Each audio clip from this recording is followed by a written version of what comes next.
বিসমিল্লাহির রহমানির রহিম। আসসালামু আলাইকুম ওয়া রাহমাতুল্লাহ। প্রিয় শিক্ষার্থীরা, ওয়েলকাম টু মুমিনুরস টিচিং হোম। প্রিয় শিক্ষার্থীরা, এই ভিডিওটি দ্বারা তোমাদের নবম শ্রেণীর বিজ্ঞান বইয়ের তৃতীয় অধ্যায় 3 আধুনিক পদার্থবিজ্ঞান, এই অধ্যায়ে 3.2 কণা পদার্থবিজ্ঞান এই বিষয়টি নিয়ে আলোচনা করা হবে। এই বিষয়টি একটু বড় হয়, আমরা দুইটি অংশে ভাগ করেছি। প্রথম অংশে আমরা প্রথম 2 পৃষ্ঠা 56 এবং 57 পৃষ্ঠার কিছু অংশ আলোচনা করব। চলে যাচ্ছি মূল ভিডিওর আলোচনা অংশে।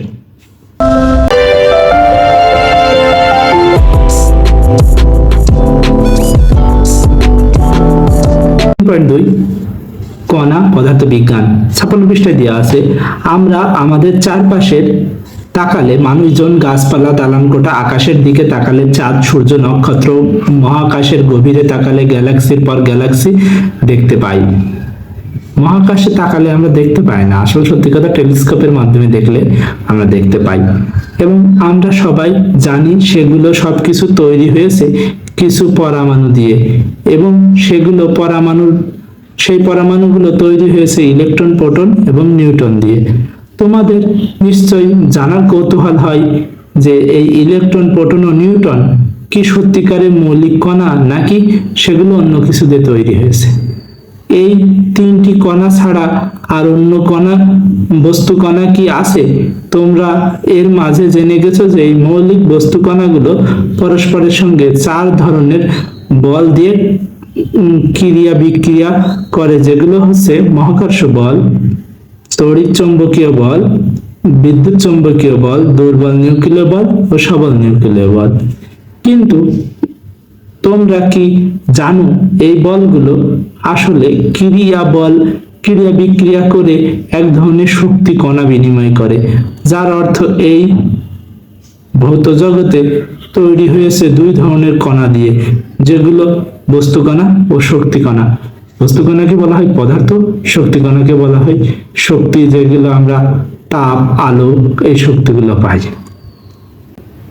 পদার্থবিজ্ঞানে যে শাখায় বস্তু কণা ও শক্তি কণার বিভাজন, ক্রিয়া বিক্রিয়া নিয়ে আলোচনা করা হয় সেটি হচ্ছে কণা পদার্থবিজ্ঞান।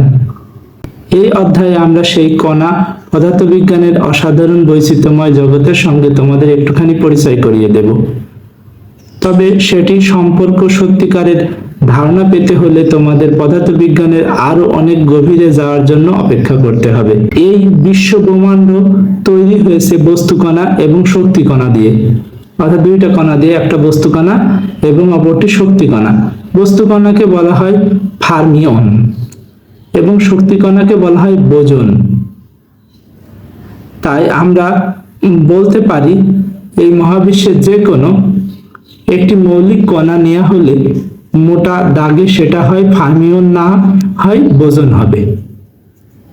এই বোজন নামটা এসেছে ঢাকা বিশ্ববিদ্যালয়ে পদার্থবিজ্ঞানের একজন বাঙালি অধ্যাপক সত্যেন বসুর চিত্র 3.6, আমাদের বাংলাদেশের একজন বিজ্ঞানী এবং অধ্যাপক পদার্থবিজ্ঞানী ছিলেন, তার নাম অনুসারে। আর ফার্মিয়ন নামটা এসেছে ইতালিয়ান বিজ্ঞানী এনরিকো ফার্মির নাম থেকে। আগের দিনে বাংলাদেশের মতো জায়গাতে বিজ্ঞানী হতো, এখনকার দিনে আর সেগুলো দেখা যায় না। মৌলিক কণা ফার্মিয়ন এবং বোজনের অনেক বড় একটি বৈশিষ্ট্য রয়েছে। তোমরা 3.6 একটা চিত্র দেখতে পাচ্ছ, 2টা মানুষের ছবি আছে। এই একজন বাম পাশেরটা সত্যেন বসু এবং ডান পাশেরটা এনরিকো ফার্মি।